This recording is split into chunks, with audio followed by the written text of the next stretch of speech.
Bonjour à tous et bienvenue sur la chaîne J'affûte mes lames. Aujourd'hui, j'ai le plaisir de vous présenter le Orle 2. Donc, c'est un système d'aiguisage qui est assez particulier, mais très simple d'utilisation. Ça fait un peu la suite de la série de systèmes d'aiguisage que je vous ai présenté jusqu'à présent. Et là, c'est un système qui est très qualitatif, que j'ai testé.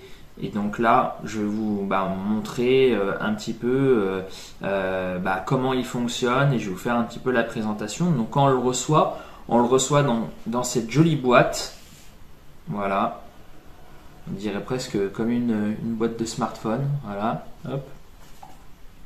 Donc là, vous avez les instructions pour vous expliquer comment fonctionne le Orle. Donc c'est vraiment très simple d'utilisation. Donc là, voilà, c'est le Orle 2. Donc en fait, il y a plusieurs gammes sur le Orle.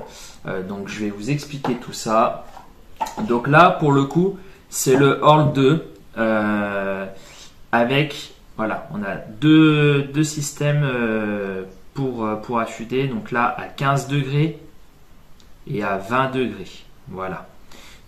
Donc c'est assez intéressant parce que c'est un modèle qui va vous permettre d'affûter à 15 et 20 degrés. Et il y a quelques petits trucs et astuces que je vais vous montrer dans la vidéo pour faire varier l'angle. Donc là, c'est le Orle 2 en version noyée. Il existe également en version chaîne. Voilà. Donc sur le Orle, il y a plusieurs gammes. Donc ici, voilà, ce modèle-là, c'est le Orle Cruise. Donc le Orle 2 Cruise, qui lui, c'est l'entrée de gamme. Et lui, par contre, il est possible d'affûter des couteaux uniquement à 20 degrés. D'accord ? Là, ensuite, on a le Orle 2 traditionnel, où on peut affûter à 15 et à 20 degrés. Et ensuite, on a le Orle 2 Pro, qui lui a une spécificité. C'est qu'il est exactement comme le Orle 2, donc comme celui-ci, sauf qu'il a un engrenage planétaire. Donc en fait, pour vous expliquer, le système, en fait, on va venir plaquer notre couteau, mais ça je vous le montrerai tout à l'heure. Et en fait, c'est ça qui va venir, voilà, tourner. On va le faire venir tout le long du couteau, d'accord? Et en fait, le Orle 2 Pro, lui, il a un système d'engrenage qui fait que à chaque rotation, voilà, ici, voilà, cette partie-là va tourner 3 fois plus vite. Voilà. Donc c'est la seule différence, c'est qu'il va vous permettre d'affûter 3 fois plus vite que le Orle 2. Mais sinon, c'est exactement la même chose. Donc là, on est quand même sur un produit qui est très qualitatif. Quand on le voit comme ça, on pense que c'est très léger. Mais mine de rien, ça fait quand même 463 grammes. D'accord ? Donc c'est quand même quelque chose de très qualitatif. Et c'est intéressant pour plusieurs raisons. Pourquoi ? Parce que, comme je vous ai expliqué, c'est quelque chose de très simple d'utilisation. C'est un système qui est très simple. Je vais vous le montrer par la suite. Il est impossible de rayer une lame.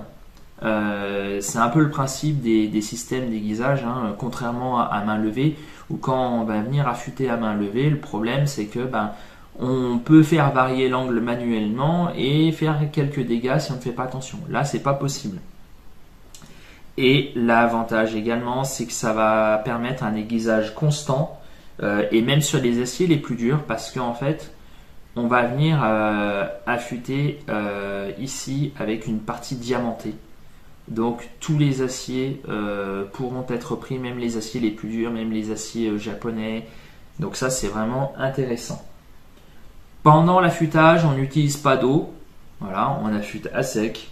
En fait, c'est un système qui est très rapide. Une fois que vous avez pris le coup de main et que vos couteaux sont affûtés régulièrement avec le Orle 2, lorsque le couteau est un peu émoussé, on le passe quelques coups grâce à ce système et on retrouve un tranchant très rapide. Il y a juste pour la première utilisation où là, il faut bien être conscient que suivant comment le couteau a été traité auparavant, donc si par exemple voilà, il a des micro-dents, si il a été affûté à main levée mais de manière complètement inégale, forcément il va falloir récupérer le tranchant et ça va demander un peu plus de temps à la première utilisation. Il faut compter à peu près 5 minutes, voire plus si le couteau est vraiment endommagé. Mais en tout cas, une fois que le tranchant a été refait avec le Horl, il n'y a pas de souci, on reprend très très rapidement. Donc il y a deux faces, une partie diamantée pour refaire le tranchant de vos couteaux, et ensuite ici, une deuxième partie en céramique qui va vous permettre d'émorphiler et d'affiner le tranchant. Voilà. Et après, par la suite, si on veut vraiment affiner le tranchant, surtout sur des couteaux à haute valeur ou des aciers très très durs, l'avantage, c'est qu'ici, voilà, ça se dévisse. Voilà. On enlève ici. Et là, on va venir remettre une autre pierre. Donc, là, ici, c'est un kit supplémentaire, alors qui n'est pas compris avec le Horl 2 Pro, c'est une option. Ça sera l'occasion d'une prochaine vidéo. Et dans cette boîte, il y a une pierre 3000 et une pierre 6000, ainsi qu'un cuir. Voilà. Donc là, c'est si vraiment on veut pousser un peu plus loin. Mais déjà, avec le système de base, on obtient déjà un très bon tranchant. Donc là, je vais venir revisser. Et l'avantage, c'est que c'est très rapide. Et la partie diamantée, comme souvent au niveau des pierres diamantées, c'est que si vous l'utilisez correctement et que vous le faites pas tomber ou quoi que ce soit, cette partie-là, vous la changerez jamais. Également, un autre avantage que j'ai oublié de préciser, c'est que grâce à ce système, on va pouvoir également aiguiser les couteaux en céramique. Donc, c'est vrai que les couteaux en céramique sont pas forcément évidents à entretenir. Et grâce à ce système, vous pourrez entretenir vos couteaux céramiques. Également, une option, mais qui peut être très intéressante, c'est le porte-outils. Donc, ça, encore une fois, c'est une option, mais comme ça, on peut venir positionner notre système et comme ça, on peut venir le mettre sur le plan de travail de la cuisine. C'est très joli. Ça se marie bien dans une cuisine et c'est à portée de main. Voilà, on se rend compte que on est en train de cuisiner, on se rend compte que notre couteau il ne coupe pas bien. Hop, en 2 secondes, on peut le réaffûter et au moins c'est prêt à disposition. Donc là, comme je vous ai expliqué, ici c'est la partie où on va venir fixer notre couteau. Alors l'avantage de ce système, c'est que les aimants sont très très puissants, donc le couteau ne bouge pas pendant l'affûtage. Et ici, voilà, on a une base antidérapante, ce qui permet, voilà, que ça tienne bien comme il faut lors de l'utilisation. Donc, grâce à ce système, sans parler des pierres supplémentaires, mais grâce à ce système, en fait, on va pouvoir récupérer un tranchant identique, en fait, un tranchant qu'on pourrait obtenir à la sortie d'usine d'un couteau. Il y a quelques petits trucs et astuces à connaître qui sont assez intéressantes et donc là, je vais vous les expliquer de manière à pouvoir profiter de cet affûteur de manière optimale. Donc là, par exemple, on va prendre ce couteau-ci, on va l'affûter à 20 degrés. Donc là, en fait, ça va être très simple. C'est qu'on va venir ici avec notre outil et on va venir passer tout le long. D'accord? C'est très simple. Et il n'y a pas besoin d'appuyer. On laisse vraiment l'outil travailler tranquillement le long. Voilà. Quand on arrive vers la pointe, la petite chose à connaître, c'est que il faut suivre. Si on tire tout droit, voilà, vous voyez ici, là ça touche pas. Donc là, on vient suivre la forme de la lame. Voilà. Mais une fois qu'on sait ça, c'est très simple. Voilà, on a juste à faire ça. Et c'est très simple à l'utilisation. Voilà. Pour les lames les plus petites, comme par exemple un petit couteau d'office, hop, Là, on va venir plaquer. Et c'est la même chose. On vient là, hop. C'est très simple. Par contre, si on a une lame beaucoup plus grande, comme par exemple un gros couteau comme ça, il va y avoir un souci, parce que là, on va venir plaquer notre couteau. Voilà. Par contre, ici, vous voyez bien que là, je ne vais pas pouvoir atteindre le tranchant. Donc, ce qu'on va faire, c'est que là, on va utiliser un support pour surélever. Bon, là, j'ai pris ce que j'avais sous la main pour la vidéo. Mais là, on va prendre un support pour surélever. Et donc là, après, on peut y aller sans aucun problème. Voilà. Pensez, si la lame est haute, à surélever pour pouvoir atteindre le tranchant. C'est pareil. Si vous avez un couteau et que par exemple, il est affûté à 17 degrés. Bon, là, on est sur la partie à 15 degrés. On va venir plaquer ici. Voilà, on est à 15 degrés. Et bien après, rien ne nous empêche de faire varier l'angle ici en mettant une petite cale. On peut prendre un rapporteur d'angle et voir justement où on en est. Alors on met juste une petite cale et on va pouvoir faire varier l'angle. Pareil de l'autre côté, sans aucun problème. On est à 15 et 20 degrés, mais on peut se permettre de jouer un petit peu avec l'angle et d'avoir un angle par exemple à 21 ou 22 degrés, sans aucun souci. Avec ce système, vous pourrez également affûter des lames asymétriques, donc à simple tranchant, les lames japonaises. Vous pourrez le faire, j'ai fait le test, ça fonctionne plutôt bien. Pour ça, en fait, il y a une toute petite astuce à connaître, c'est que là, on est sur la partie à 20 degrés. Et ce qu'on va faire, c'est qu'on va venir plaquer en fait la partie concave du couteau sur le 20 degrés. Hop, voilà, comme ça. Donc, sur la partie qui n'a pas de tranchant. D'accord? Et après, on va venir tranquillement ici travailler sur le tranchant. Donc, on pense bien la partie concave directement sur 20 degrés et pas 15 degrés, bien 20 degrés. Comme à chaque fois quand on affûte un couteau, si on ne sait pas à combien, surtout quand on n'a pas l'habitude et qu'on avait affûté un couteau à main levée, on n'est jamais à 20 degrés pile poil. Des fois, on va être à 19, à 21. Ça reste approximatif. Si on veut vraiment être parfait, on peut faire le test du marqueur. Donc, on passe, comme dans chacune de mes vidéos où je l'explique assez régulièrement, on met un coup de marqueur sur le tranchant. Ensuite, on va venir plaquer notre couteau et ensuite, on va venir passer donc le Horl 2 et voir si ça enlève le feutre ou non. Donc ça, c'est une astuce à connaître. Et enfin, une astuce à savoir, c'est que à force d'utiliser, forcément, vous allez avoir du dépôt ici. Et pour nettoyer ce dépôt, surtout, on ne le passe pas à l'eau. D'accord? Une astuce très simple, vous prenez une gomme d'écolier qu'on a tous à l'école, hop, et on va venir en fait gommer les surfaces et comme ça vous allez retrouver votre outil vraiment dans un état parfait et au moins vous n'allez pas l'abîmer. Donc là je vais refaire donc cette lame, on va voir comment il coupe.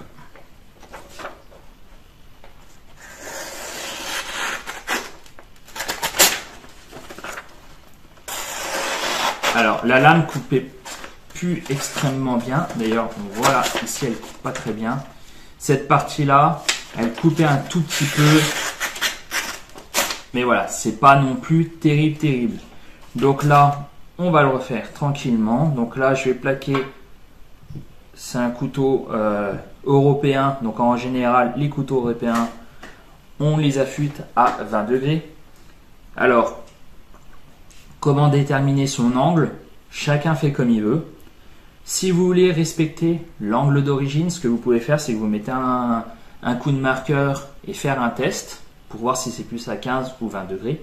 Sinon, en règle générale, moi c'est ce que je préconise. Après, chacun fait comme il veut, mais sur les couteaux, notamment sur les lames japonaises, les lames très fines, on va vouloir vraiment faire de la découpe très très fine et très très propre.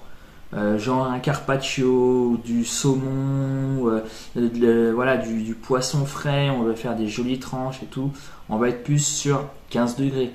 Par contre, un couteau européen, des couteaux dont le dos de la lame est assez épais, ou alors même un EDC, hein, on peut affûter des EDC là-dessus. Là, on sera plus sur un angle de 20 degrés. Donc là, pour le coup, on va se mettre à 20 degrés. Et donc, alors après, il y a deux écoles. Soit vous l'affûtez en deux fois, c'est-à-dire que là, vous venez plaquer ici. Hop, je vais vous montrer. Vous venez plaquer ici. Et donc là, vous affûtez à peu près 2-3 cm avant et après, d'accord, la base. Et ensuite, vous venez décaler votre l'aimant, voilà, sur la deuxième partie du couteau. Soit, voilà, on le fait d'un coup. Par contre, sur les très très grandes lames, j'aurais tendance à conseiller de le faire en deux fois. Et donc là, on va venir tout simplement travailler. Voilà.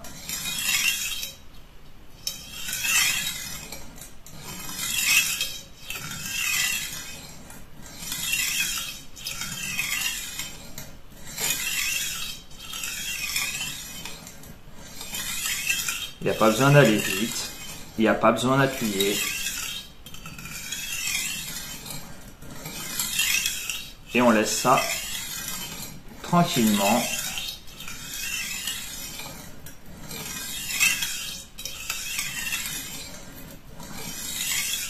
Et ensuite, une fois qu'on a fini, on vient avec le disque démorphilage pour affiner le tranchant. Voilà, déjà on voit qu'au niveau du son, c'est déjà bien moins agressif. On fait ça et ensuite on fait l'autre face. Donc voilà, on se retrouve pour le test final. Donc là, je viens de finir de déguiser le couteau. Donc là, on voit là qu'il y a des parties métalliques, ce qui est tout à fait normal. Je ne l'ai pas passé au cuir et on va voir ce que ça donne.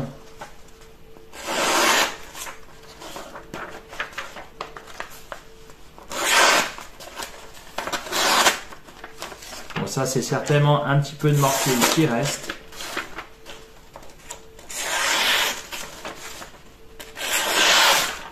Mais on voit que ça coupe. On voit que ça coupe sans aucun problème. Donc là, un petit passage au cuir. Et là, on est bon. Voilà, c'est juste que j'ai voulu faire le test sans cuir pour vous montrer donc l'efficacité de ce produit. Là, j'ai quand même enlevé pas mal de matière, donc ce qui explique voilà les petits points d'accroche, ce qui est tout à fait normal, hein. Mais justement sur ce couteau, je vous montrerai également dans une deuxième partie les autres pierres. Ça sera l'occasion justement de voir l'efficacité des pierres supplémentaires, hein, qui ne sont pas indispensables, hein. Si on utilise des couteaux de cuisine tout à fait normalement, de manière très basique, pas besoin forcément d'investir dans ce genre de pierre là. Après, par la suite, c'est si vraiment on veut affiner le tranchant et obtenir quelque chose de nickel. Voilà, j'espère que cette vidéo vous a plu. Si vous avez des questions par rapport à l'utilisation du produit ou par rapport à l'affûtage en général, n'hésitez pas à les laisser en commentaire, j'y répondrai. Ce que je vais faire également, c'est que je vais mettre comme d'habitude le lien du produit en barre de description si vous souhaitez l'acheter. Et je mettrai également quelques liens qui pointent vers le site d'Orle, qui est assez bien fait au niveau des explications. Bon, là j'y ai quasiment mis tout ce qui est répertorié sur le site au niveau des petits trucs et astuces, mais vous pourrez certainement trouver peut-être des informations supplémentaires. Donc voilà, je vous mets tout ça en barre de description. Si vous avez aimé la vidéo, n'hésitez pas à la liker, commenter et partager. Et on se retrouve très bientôt pour une prochaine vidéo.